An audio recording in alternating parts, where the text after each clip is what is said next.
Hey everyone, and welcome to episode 17, the season 2 finale of Death Space Filling the Void. Oh man, we got the Olympics going on. You know, every opening ceremony, I'm watching it and I'm like, I'm not really going to get into this.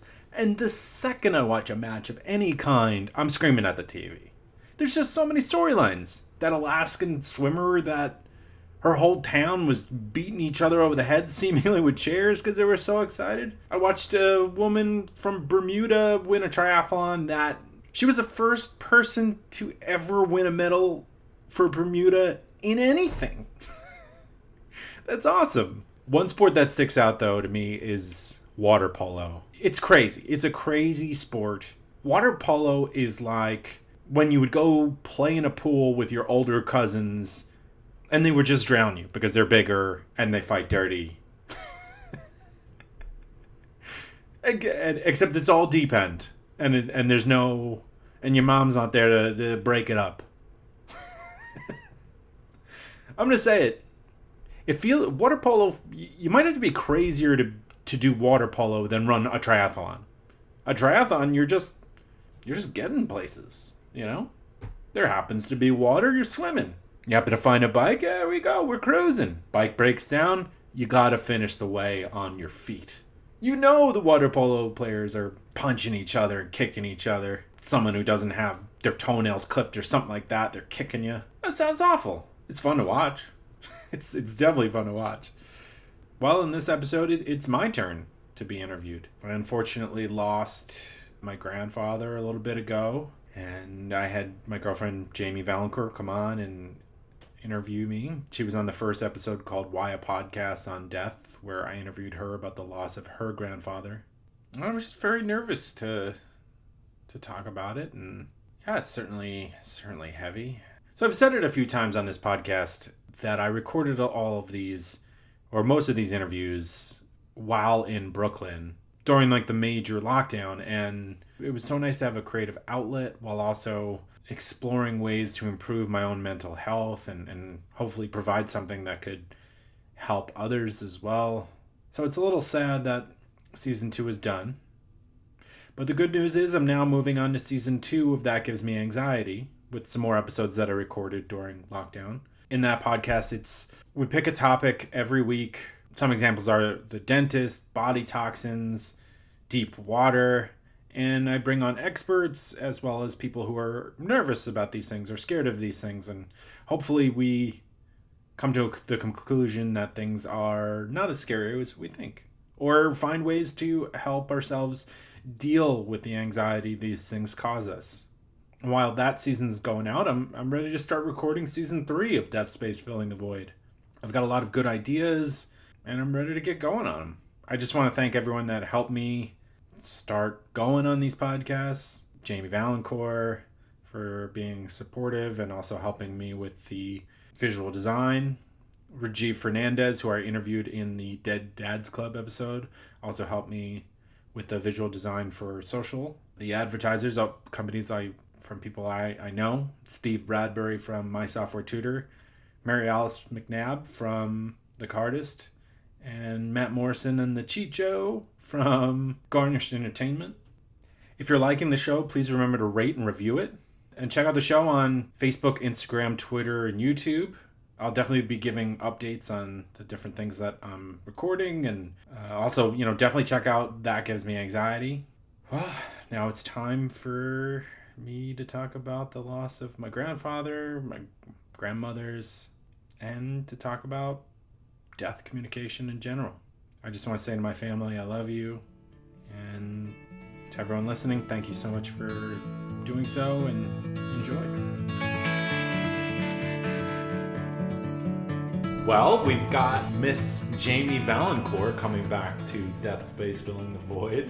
You were on the first episode, and now you're on the finale of season 2. First recurring guest. Yes, I was going to ask, am I the first one to come back? Yes, yeah. Great. Yeah, I was thinking back on our first date, how we talked about whether humans have free will. I think we've always been okay with the subject matter. Yes, and one of the reasons that I think we went on another date, because we got into it right away. Just jump right into it. Yeah. Jamie thought I hated her on the first date. After the first date. I did. You were really awkward when we were saying goodbye. I am really awkward. I was like, okay, I don't know if that went well or not, but It did. hopefully it did. And I thought maybe you thought I was a weirdo or did something weird on the date, so I wasn't sure if you were going to call me. You are weird. You were weird. No, it's fine. We hit it off.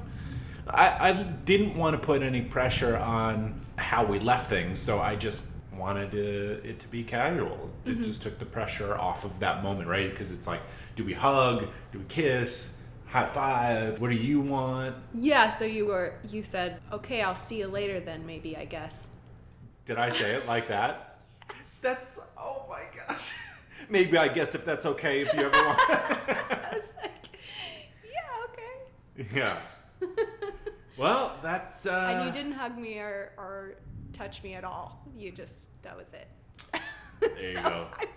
Single people, that's how it's done. I was like, all right then. Yeah. Well, now we live together with a puppy, a turtle in South Carolina. Mm-hmm. But yeah, I wanted to. Happily ever after. Happily ever, yeah. This is love. The dream. Well, the reason why I'm having you on again, I mean, I love talking to you about these things, but we're talking about the loss of my grandfather, which happened, is it like a month ago, 2 months ago, something like that? Maybe longer. I think it's been a little while longer than that. I've been nervous to talk about this for many reasons. One being, I get nervous with my extended family. They don't like social media. Mm-hmm. Grandpa didn't like social media. And so I was nervous that it would make it seem like I was trying to shine a light and make his passing all about me. Right. And it's something I'm still nervous about, but I don't know. I guess I wanted to talk about it still because I'm asking people for their honesty when I interview them for this podcast. Mm-hmm. I think. And it's important to talk about your feelings around death. That's why you're doing this podcast. Exactly. So it's not that you're talking about him makes it about you, mm-hmm. but it is about your relationship with your grandfather. And I think maybe you're nervous about what you're going to say about him and how they would judge you. Mm-hmm. Yeah, I think that's 100% true. I was a little nervous about talking about my grandpa as well. I remember. I put it off for a while. I know. When we were just trying to find the time to record that first episode with Jamie, it became that I recorded both seasons, season 1 and season 2 of Death Space, and then came back and recorded mine. Yeah. Yeah, and you really thought about it, and I wanted to talk about it. I was just nervous. Mm-hmm. Yeah, I share that feeling. It's also good for me to experience this because, like I said, I'm asking people to do this, and now I'm experiencing what that might be like talking about something very sensitive mm-hmm. and personal on the pod. It'll make me a better interviewer, I think. Yeah. Well, my grandpa led a very interesting life. I mean, grew up very poor in New York City, and yeah, he was such a good storyteller.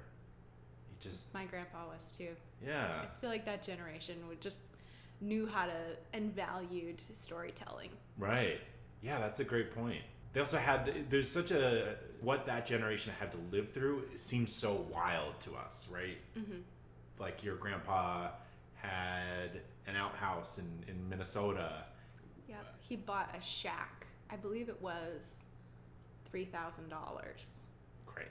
And small plot of land, but yeah, it was a shack. It was nothing, and he built it into a 2-story house. It was big. Yeah. Yeah. With a big basement and dog kennels and yeah. But yeah, there was a time that they actually had an outhouse. I know, isn't that? That's such a disconnect. So wild. Yeah. To think about going outside and still being outside when you use the restroom. I know, my and goodness. then having to clean that. Imagine getting out of bed. Oh, cleaning that. Jeez, no. Right. Yeah. Having to go to the restroom in the middle of the night was a whole nother. Whole thing. Well, it was always so nice to hear a story from my grandpa, because it would be like talking about how they lived in condemned buildings and how the city didn't care about the poor. I don't think New York City does a good job caring about its poor now. Right. And just all these little things that they had to do to get by growing up, and even when he got old enough to have a family, he worked multiple jobs, and so did my grandma. And like with my grandpa's storytelling, it was always so fun, because if he was telling you the story, it made you feel special, or like he was putting on a performance for the people listening. It's because his time was tough to get. They had like 7 children, 5 children, 6, some it's just escaping me because I'm nervous, but children my grandparents did. And then they became foster parents and ended up adopting a bunch of other kids and had kids coming and going. So I have... Which is so incredible. Like so incredible. The selflessness that you have to have as a human to give your home to all of these kids, unwanted children, and help them grow. It's really an incredible thing. It is. Kids come in with different states of mental issues, or they... Just not being wanted alone is really difficult to tackle. Yes. It's very tough to even imagine what that would do emotionally. Right. To a person. Yeah. So that not only are all these cousins or grandchildren to him and children that they had originally, they also had these people who needed a little extra love or extra support. And so I always understood there's just so many of us. It's tough to have so much of a ongoing personal relationship. But when you would get a minute, it would be amazing. Right? It would be very... Yeah. He would tell stories about... He drove a Schaefer beer truck into Madison Square Garden. It's how we became New York Rangers fans. And he would trade beer for Rangers stuff. So he would trade beer to the Zamboni driver to steal sticks and stuff like that, which is... Steal sticks? Yeah, like the sticks that they would use. There's a bunch within the family of like really like Hall of Fame players that he traded because the Zamboni driver was okay with. That's so cool. Yeah, such a cool thing to have. So it feels like there were lost opportunities there, but he's a man of not many words, right? If you would call him on his birthday, everyone laughs. If you were on the phone for more than 30 seconds, that was an eternity, It's just, I don't want to keep you, Pat. Right. I called you. Yeah. I got a few minutes, There are a lot of guys who aren't great at phone conversations, but yeah. Yeah. But yeah, and then, there's always a fallout in after a passing. I feel like my dad's really having a hard time. I'm sure my uncles are as well, aunts are as well, but I haven't really talked to them. Well, they had an incredible relationship, your dad and his dad, where they would talk on the phone every day. Every day at 1:30, to the point where my grandpa, if he was out at a store or something, would be like, "Oh my gosh, I got to get home. Patrick's gonna call." Even though there are cell phones and he could take it anywhere. Yeah, my dad describes him as his best friend. I mean, that's got to be... Yeah, you can just tell my dad's ever. I mean, he's expressed that. And I don't want to talk for him, but yeah, it's very easy to see, and yeah, it must be very, very difficult. But you feel like you missed out on having a stronger relationship with your grandfather? A little bit, just because it's just his time was taken up. His time was taken up, yeah. Yeah. And people needed him more, and his kids needed him, and I feel like have issues that they didn't get enough attention growing up, and so they still sought his attention. I don't intend that to be mean. I'm just expressing that. Well, his attention was torn between so many kids. Yeah, right. I can imagine that it would be easy to feel that way when you're one of 10 people in the house vying for his attention. And so for a grandkid and all those kids' There's like 30 grandkids, and then now he's got so then it's 5 or 6 great. exponential. Yeah. It compounds the number of people that he's supposed to share a relationship with, and that's very difficult. Yeah, and yeah, it never felt like a intentional thing. It just a numbers game, but still. And he was a very strong figure, obviously. Every person that we talked to at the funeral, and you could just got the sense that he had a larger than life presence in the family, and that being gone can feel like a huge cavern in the family. It is. The gravity, right? To use like a space metaphor, he was the sun, right? And kept a lot of people together. And that, about the funeral too, like on top of taking in all these kids, he would also, if someone was hard on their luck and lost their job, they could come and live. My dad always talks about how people would just live there for a couple months when they needed it.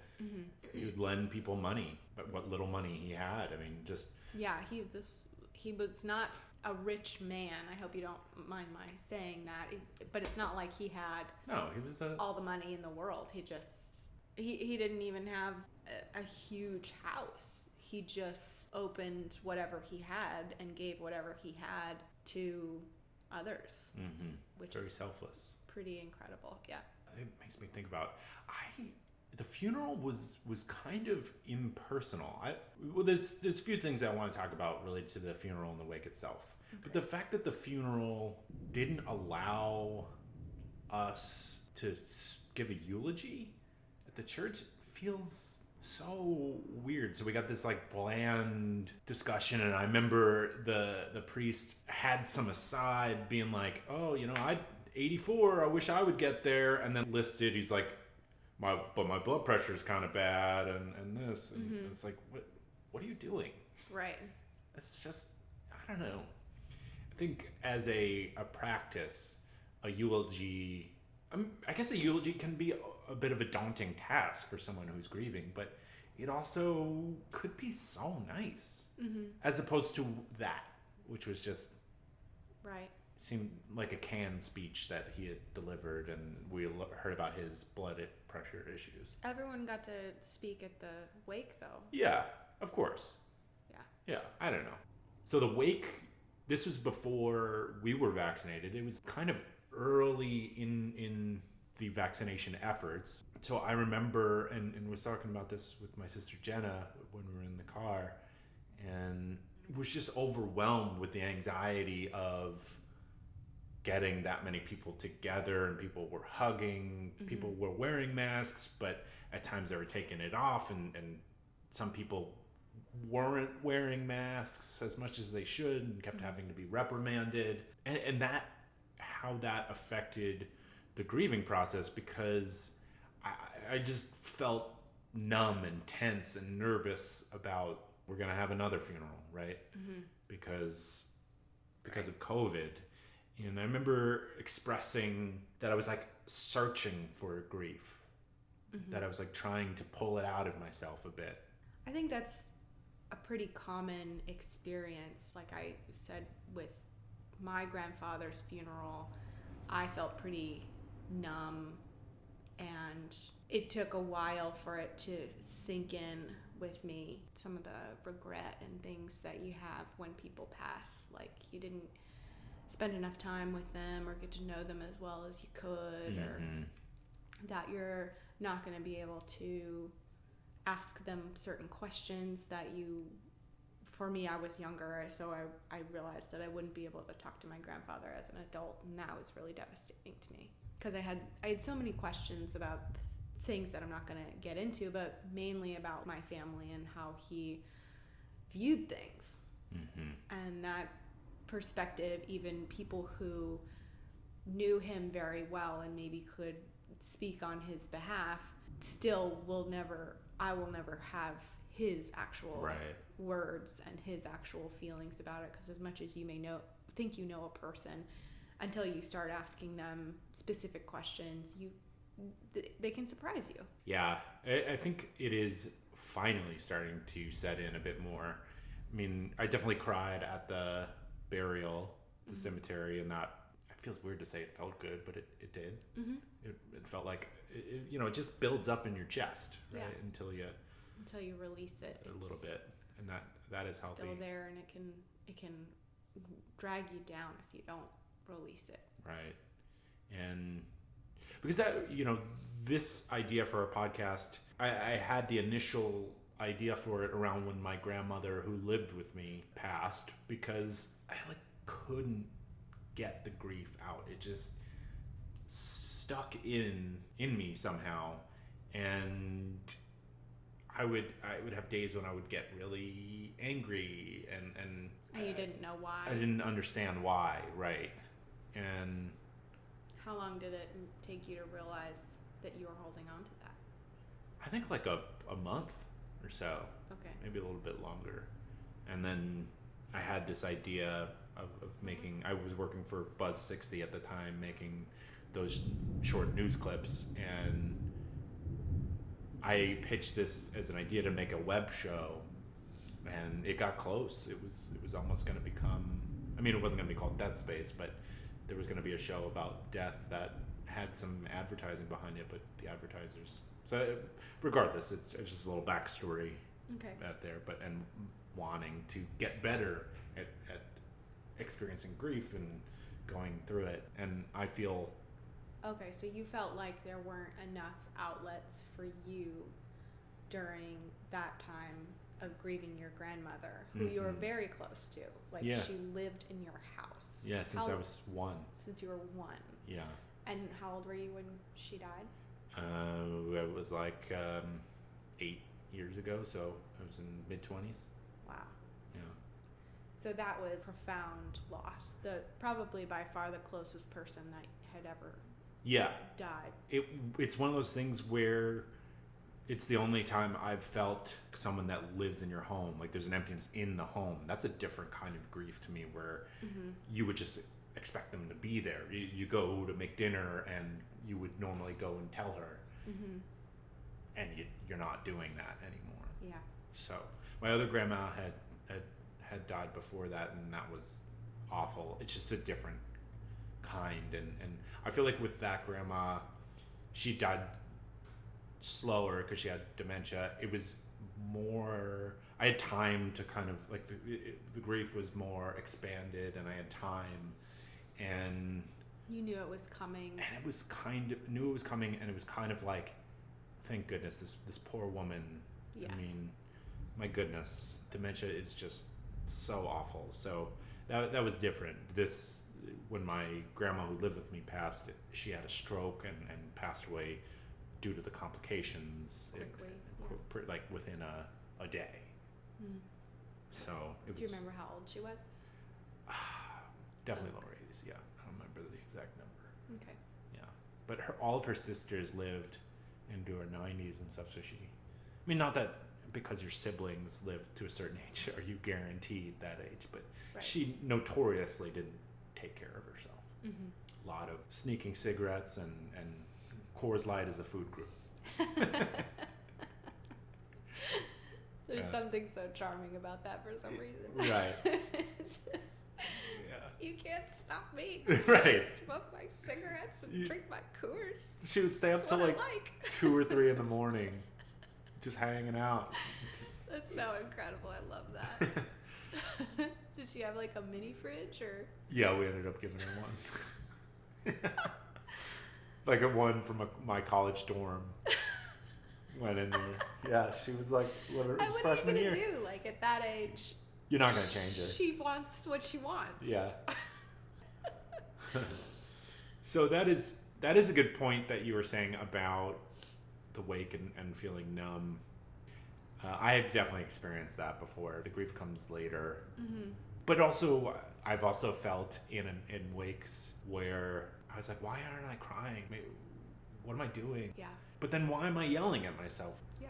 You're just performing Grief the ritual. takes time. Grief is a process, and it's something that you grapple with over a long period of time. I mean, I still have a hard time about my grandfather. They just sold his house. That house that was, it was nothing. It was a shack, and he raised his family and built up that house and had his business on that land. And it makes me so sad that it's not continually in the family forever. It is nice that it was knocked down to become this park or it was nature given preserve. to the city. The city bought it, and so now it's going to be a nature preserve, which is that's a good outcome. But still, to have Sure, you'd want the house, but his life basically demolished. Right. It's sad. Sure. It's hard. That is a certainly, yeah. When you think of it like that, that's definitely difficult. It's more final. I used to have the misguided thought that grief, you cry at the funeral and then that's it. Right. You go to the funeral, you grieve, and then you're done. Right. That's it. Nope. You get to deal with that your whole life. My whole life, yeah. And in a way, I don't know.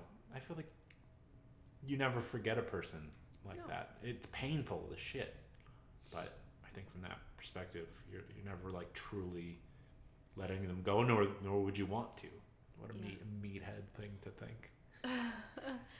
Do you feel like you've put you're at peace with your grandmother's death, or do you feel like you're still grappling with that too? I wish you.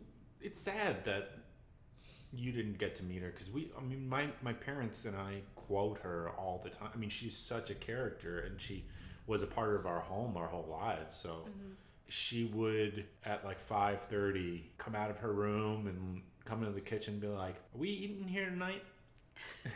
Just my poor mom just hadn't had a chance to start making dinner. Like, we not gonna have dinner? We're gonna have dinner. We eating here tonight? Just ridiculous stuff like that.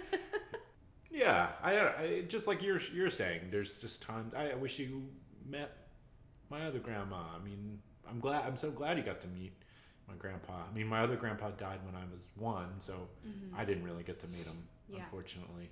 I definitely have moments, and you and I have recently started talking about where we want to spend the holidays, and like that made me think of my grandpa's not around, Yeah.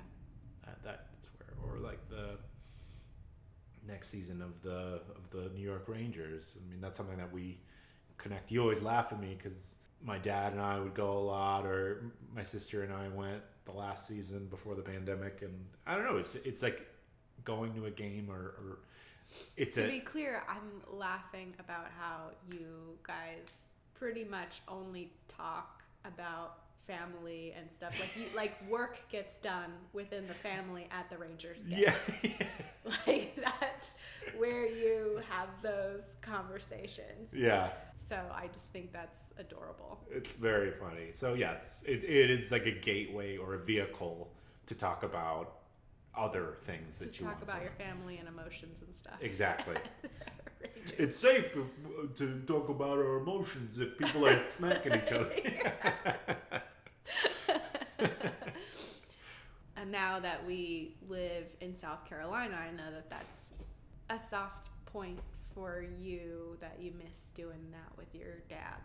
And probably now he needs that more than ever. Exactly. That, you nailed it. He uses that time. I mean, my dad is a great man. I love him with all my heart. But his time has always been taken up. He tries to help out with the family and help out with my grandpa, and so he's very much like that too. Both of your parents are very selfless in that way, where they just want to help and support people within the family and even people outside of the family.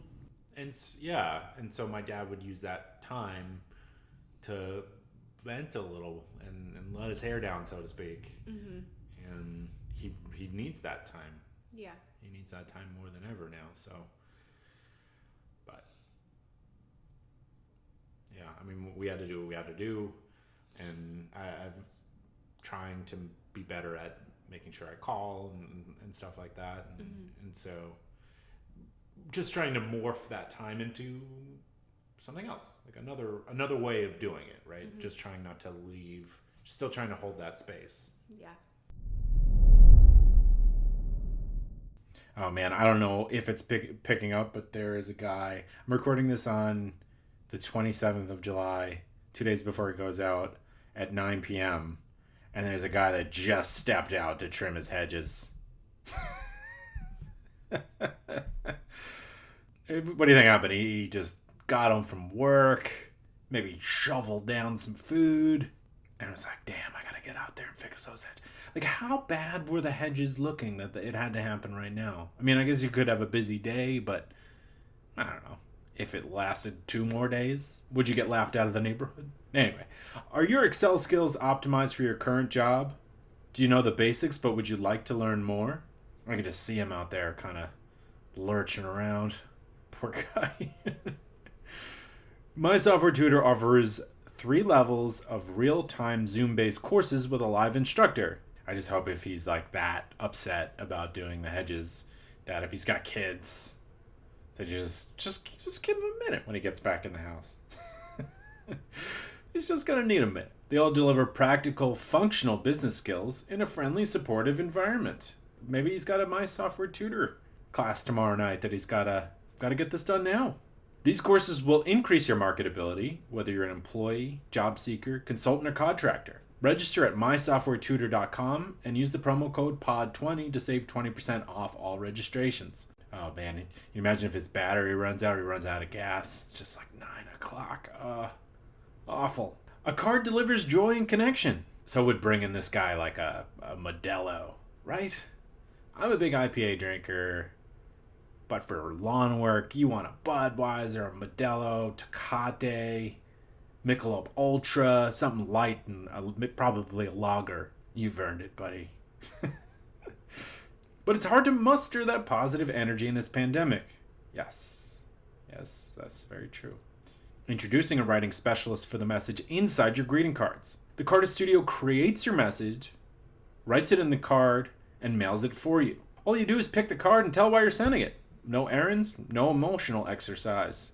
Or, I guess, regular exercise either. Save up all that energy so you can trim your hedges when it's dark. That's the other thing. If you're walking around with like a power tool at night, Leatherface. Texas Chainsaw Massacre. Come on. For a message from your heart, but not your hands. Sit back and just enjoy your relationships. TheCardistStudio.com. Thoughtful, just got easy. And use the promo code DEATHPOD for 10% off all orders. All right, let's get back to the interview. Can you think of a moment where you feel like you really connected with your grandfather?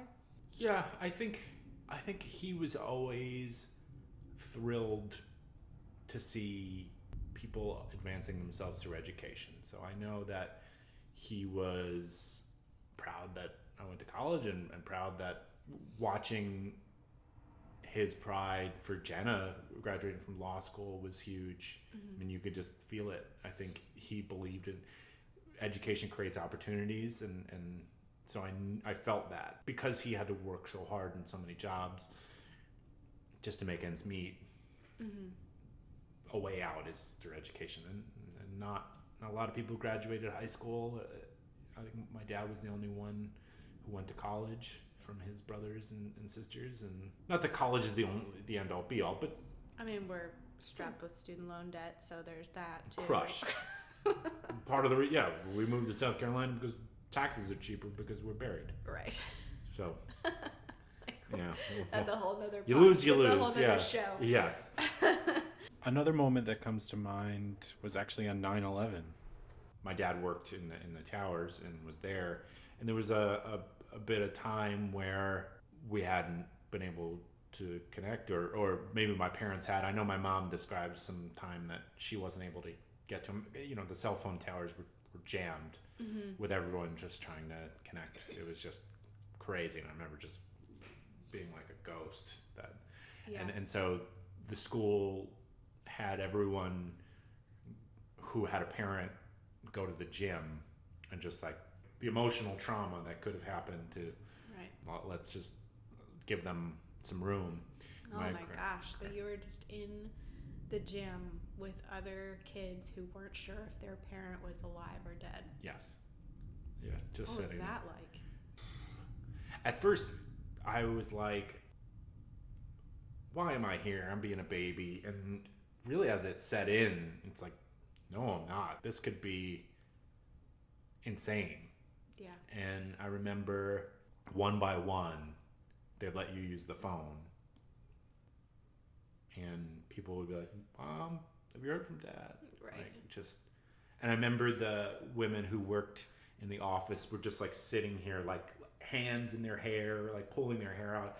I called the first time, didn't get anything. Call back later, and after that phone call and hearing that it was okay, I just remember sitting in a chair and then starting to cry a little bit. And like the women that worked there were just being like, oh, thank gosh. Yeah. Just the absolute fear and empathy that they were showing. Were you there when kids found out that? I don't think anyone No? from my high school died initially. There were ones that were police and firemen who got cancer. I mean, that was the big risk. Right. And passed away later. But yeah. And your dad was in the area. Oh yeah. He was very close. He was in it. Right. He had a meeting on one of the higher floors and that he was late to. Otherwise, he would have been In there. And there were everyone from that floor got out. Floors above that didn't. So yeah, there was no guarantee had he been in that meeting that he would have gotten out. So your grandpa was. Oh yeah. So my grandpa was I don't know what you would call it, the head groundskeeper for the school district.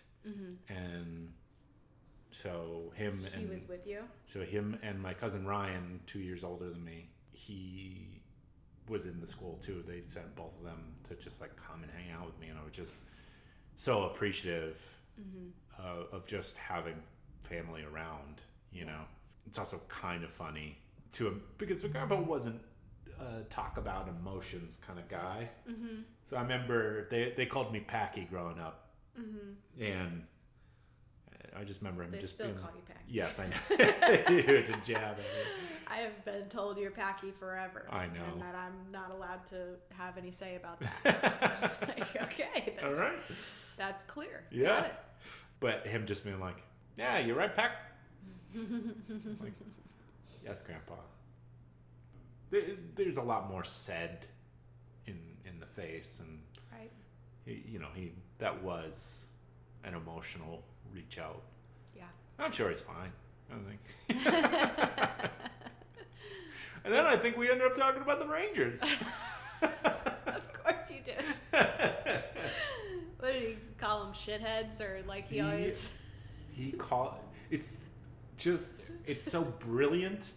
He just started calling the Rangers the shits. It's so lazy and brilliant.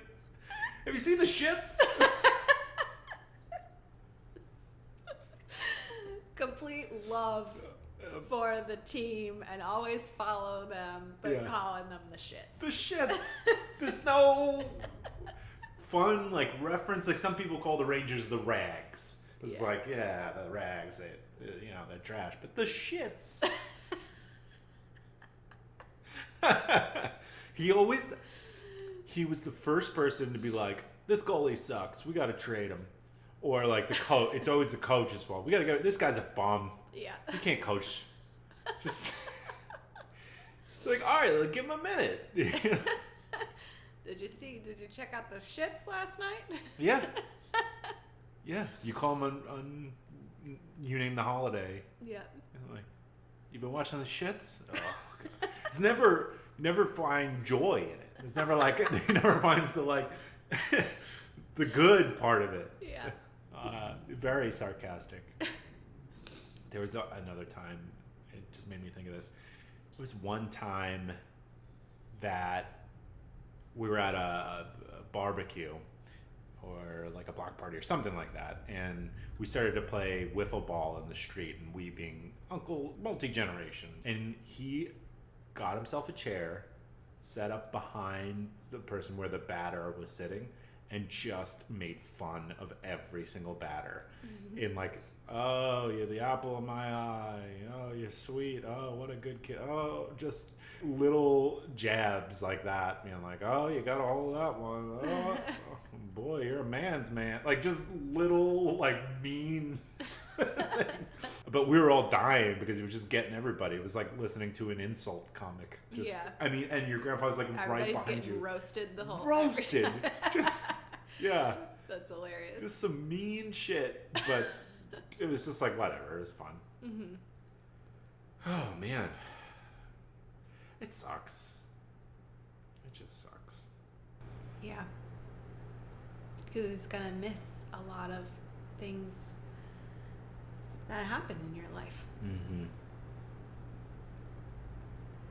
Yeah. I'm so grateful that you get to meet my grandmother, who is probably the person that I'm closest to in my family. So Love Barbara. she's, yeah, I'm just so glad that you came into my life and she's still around. Mm-hmm. Yeah, it's so fun to be able to talk to her about when you were young, and she has all these memories because you guys have been close for so long. And Yeah. we've gone to go visit her. And yeah, it's so nice. That's what sucks about, I don't know. It's like a part of my life, a part of my experience, and in some ways you'll never be able to fully understand how things were, or if I'm telling a story, the nuance. It's just, I don't know, I just want you to know my life and know me. And Yeah. And grandparents are a big part of that. Certainly. It was the same with my grandfather. He was such a presence in the family and such a unique person too, because he, had the cowboy boots and the belt buckle and rode horses and stuff, and nobody else in the family was like that. Yeah. Except I met his brother later, and that was crazy because I had never met him, and he Right, looked you didn't so- even know he had a brother, right? Yeah, I mean, I guess I probably knew, but I didn't know that he looked very similar to my grandfather and dressed exactly the same. So when we went to the funeral and he showed up, it was like Grandpa came back. Oh from my the gosh. dead.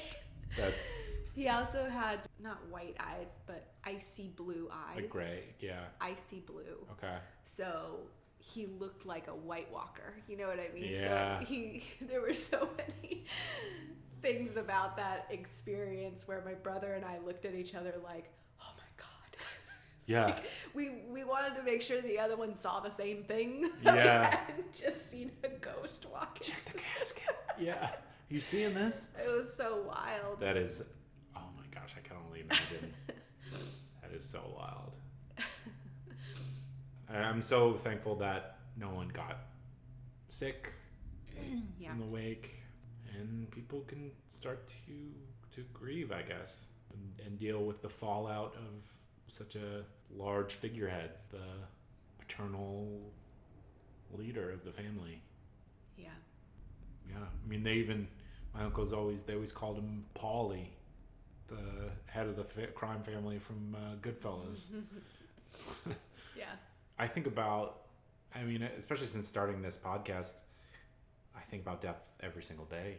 And I think about Ollie dying, or my parents dying, or you dying, and it's just like, you got to sit down, because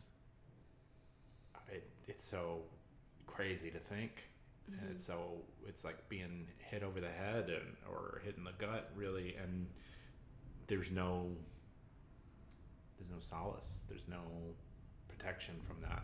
It's going to happen, or it'll be me before that. And just knowing that there's this awful thing that has to happen becomes overwhelming at times. Yeah. And so it just the state of impermanence is, I don't think I'd want to live forever, but it's just so sad that everything gets wiped clean. It's so sad. And at times it causes me anxiety, and at times, I'm glad that I have another podcast, because I don't know if I could. I'm getting better at thinking about death, but this podcast is heavy. It weighs on me. I get messages from people that tell me their stories. Yeah. A lot of people are grieving. A lot of people don't know how to talk about it. Yeah. I think that it's really important work and really important things to talk about, because it's going to happen to all of us. Mm-hmm. It just keeps reminding me about how little day-to-day things matter. It's just like, why are we fighting about this? I don't mean that like you and I just mean just society in general. Like, why are we fighting? None of this shit matters. And it matters so much, though, too. Some of the decisions that we make to take care of the poor or to fix global warming. Those are the problems that matter. Problems that eliminate suffering of humanity are, yes, extremely important, because eliminating suffering should be like the main goal. Mm-hmm. I think about that. I think that's why it's so hard for me to think about my grandfather's house just being leveled, as if he never existed. Right. It's just gone. And if we don't talk about him or share his stories, he's kind of lost forever. Mm-hmm. Yeah, you created a Facebook page for him to... I did. Because he had no online presence. Mm-hmm. And his brother went to jail, and he is also Martin Valencour. And so if you looked it up, you would think that was my grandfather, but that's not my grandfather. Mm-hmm. So I made a Facebook page for him just because I wanted some clarity in the world about who he was, and I wanted there to be something that lived there for him. Yeah, it's nice. Yeah. I kind of feel like my family was probably like, what is this? But I just wanted a place where, and nobody's really put too much up there, and I haven't put too much more up there, but I just wanted something online that proved that he existed. And you got a birthday notification, and it's like, it being up there reminds you, makes you think of stories from the pictures and such. Yeah. I remember at the wake for my grandfather, and you're talking to your cousins and stuff, and I remember my cousin Tommy saying, just like slaps like this, like, oh man, we had so much fun swimming in the pool in the summers there. I mean, that's right. It was so fun to just go there, and I had so many cousins my age, a little older, a little younger. It did.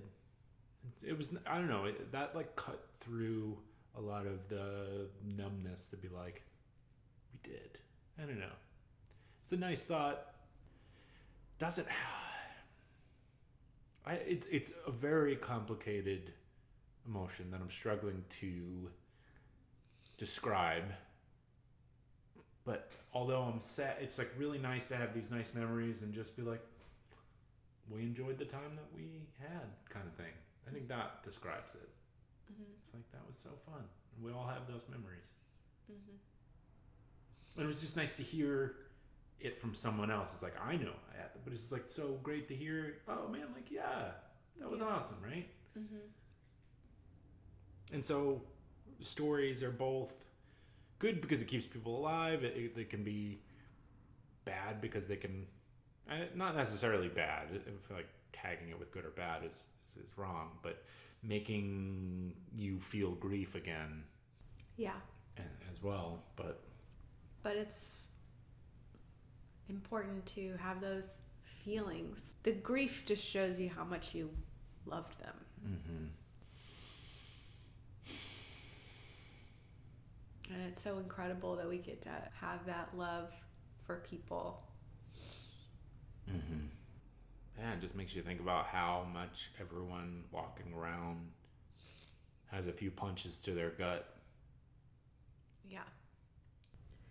And then one of the things that always gets me is thinking about there are only going to be so many people in your life that just love you so much.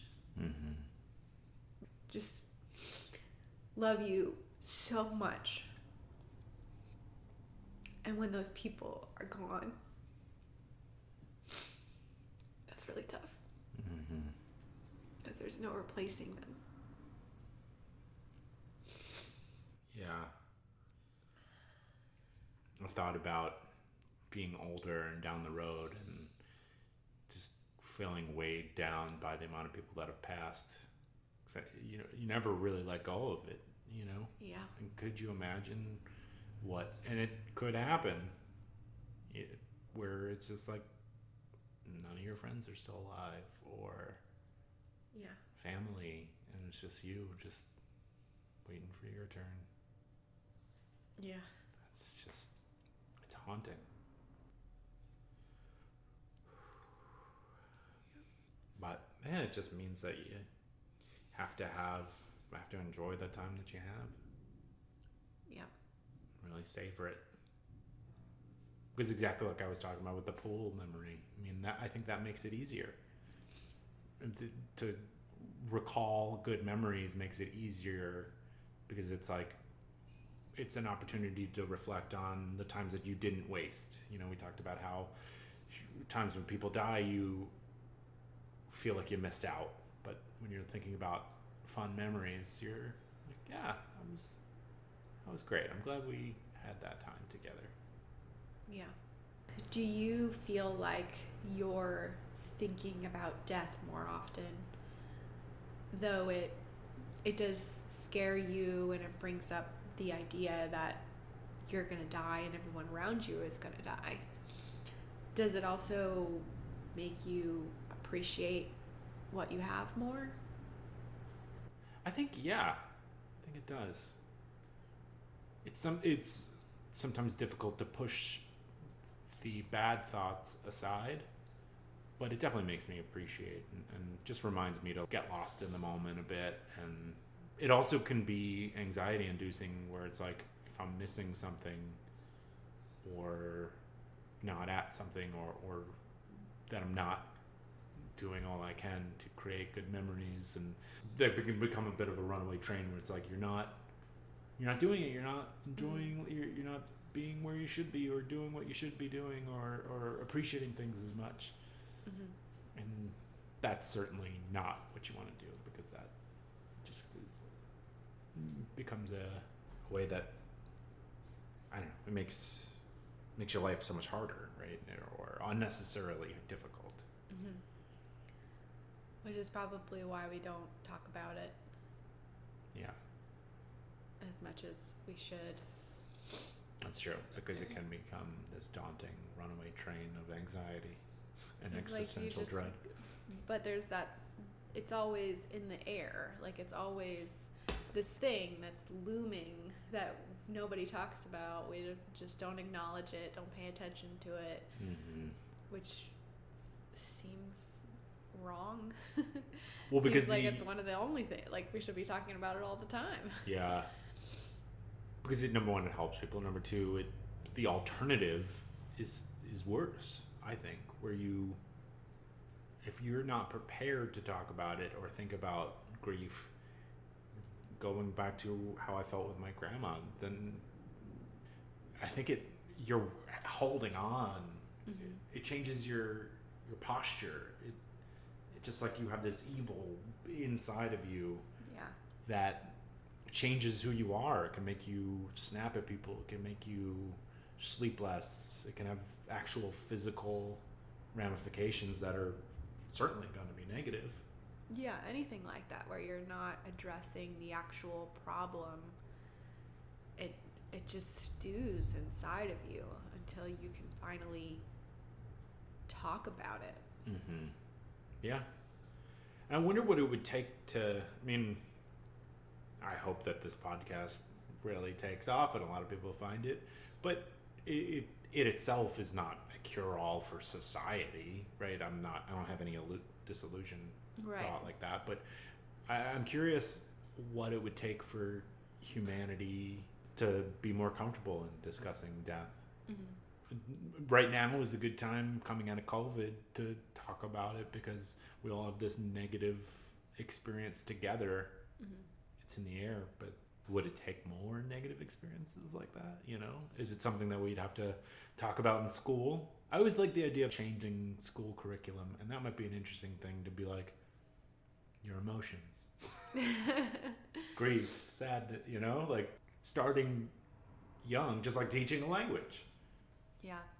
More mental health classes would be really smart. Yeah. If we invested in that. And money and teaching kids about their finances younger. Yeah, for sure. For sure. Oh my goodness.